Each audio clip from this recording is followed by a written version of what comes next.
बड़ी पुरानी कहावत है, मजनू को लैला का तभी प्यारा। तुर्की उसी रास्ते पे चल रहा है। भारत के ब्रह्मोस को लेकर तुर्की बेहद परेशान है और भारत ने उसकी परेशानी इतनी बढ़ा दी है कि अर्दोगन अब बिलबिला कर रह जा रहे हैं। ब्रह्मोस से आखिर क्यों डर रहा है अब तुर्की? तो वहीं दूसरी तरफ 60,000 तालिबानी भारत क्यों आएंगे? तो सबसे बड़ी खबर, पाकिस्तान को लेकर जनरल ऑस्टिन का मीटिंग में गुस्सा फूटा और गुस्सा इतना भड़का कि उन्होंने पाकिस्तान, ISI और तालिबान के बारे में सारे राज खोल दिए। इसके अलावा बहुत कुछ, आइए जानते हैं इन खबरों को विस्तार से। पाकिस्तान ने कटोरा लेकर पूरी दुनिया घूम ली। कुरैशी तो बानरों की तरह, कुरैशी तो बंदर की तरह उछलते उछलते हर देश के विदेश मंत्री से मिलाया, लेकिन अफगानिस्तान को जो चाहिए वो दिलवा नहीं पा रहा है। अफगानिस्तान को इस वक्त तालिबान राज में चाहिए रुपए पैसे, जो अमेरिका ने भी बंद करके रखा हुआ है, दूसरे देशों ने भी फंड रोक कर रखा हुआ है। और अब हालात अफगानिस्तान के अंदर ये हो गए हैं कि अफगानिस्तान में गंभीर खाद्य संकट पैदा हो गया है। मतलब खाने पीने की चीजों की दिक्कत होनी शुरू हो चुकी है और पाकिस्तान रहा नंगा नंगा, नहाएगा क्या और निचोड़ेगा क्या? खुद भीख मांग कर पला है। अब तालिबान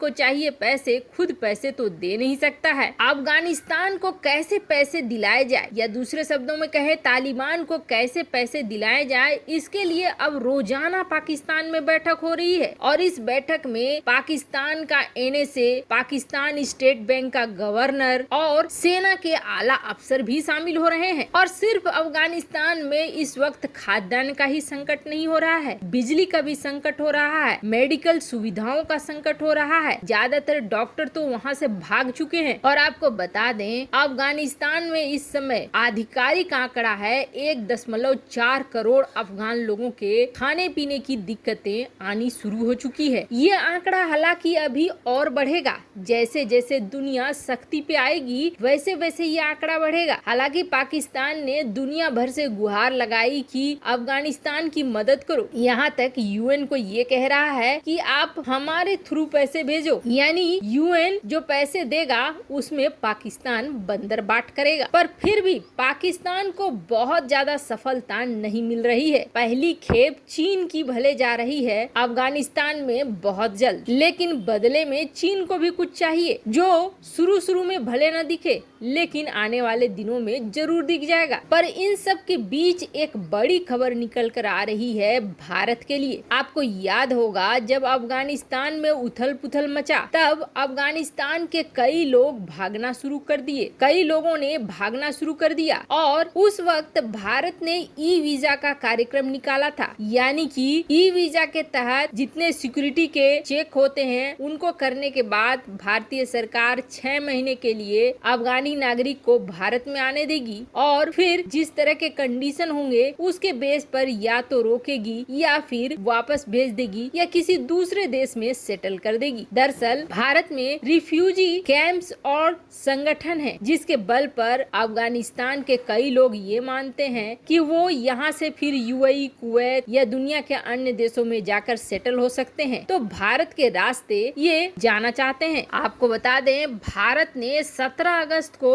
ये E-वीजा का कार्यक्रम लाया था इमरजेंसी रूप में और 2 दिन के अंदर 20,000 वीजा रिक्वेस्ट आए थे। और आपको बता दें, ये सिर्फ अफगानिस्तान में इस वक्त जो रह रहे हैं अफगानी लोग उनके थ्रू ही नहीं आया है, बल्कि वो अफगानी जो उस वक्त भागकर ईरान चले गए, तजिकिस्तान चले गए, तुर्कमेनिस्तान चले गए, उज्बेकिस्तान चले गए, जो भी आसपास के इलाके चले गए हैं, वहाँ से ये अब भारत में आना चाहते हैं। और उनका कहना है कि यहाँ पर कई हेडक्वार्टर्स और ब्रांच हैं जो कि अफगान नागरिकों को किसी और देश में सेटल होने में मदद करेंगे, इसलिए वो चाहते हैं कि भारत उन्हें आने दे। अब 60,000 ऐसे लोग हैं जो भारत आना चाहते हैं, पर अगर ये सेटल नहीं हुए किसी दूसरे देश में तो फिर भारत में क्या होगा? भारत के लिए एक बड़ा सिरदर्द पैदा हो जाएगा। तो वहीं दूसरी तरफ तालिबान ने, हमने आपको कल की खबर में बताया था, भारत से मांगा है भारत और अफगानिस्तान के बीच कमर्शियल फ्लाइट्स को ऑन करने की बात, जो कहीं न कहीं अभी खतरे की घंटी हो सकती है। तालिबान पे यकीन करना सबसे बड़ी मूर्खता होगी। इस वक्त तालिबान पूरी तरीके से पाकिस्तान के इशारों पर चल रहा है, तो वहीं दूसरी तरफ ये जो 60,000 अफगानी भारत आना चाहते हैं, इनमें से कई अफगानी दूसरे देशों में पहुंचे हैं और जब जो रिफ्यूजी पहुंचे हैं उनमें से कई ऐसे भी हैं जो उन देश के नागरिकों के साथ मिसबिहेव कर रहे हैं और कई तरह के अपराध करने शुरू कर दिए हैं, जिसकी वजह से रिफ्यूजियों को अब लेने से डर रहे हैं देश। और कहीं न कहीं पुतिन की बात सही निकलती है कि इनके साथ आतंकवादी भी आ सकते हैं, जैसा कि ब्रिटेन में देखने को मिला।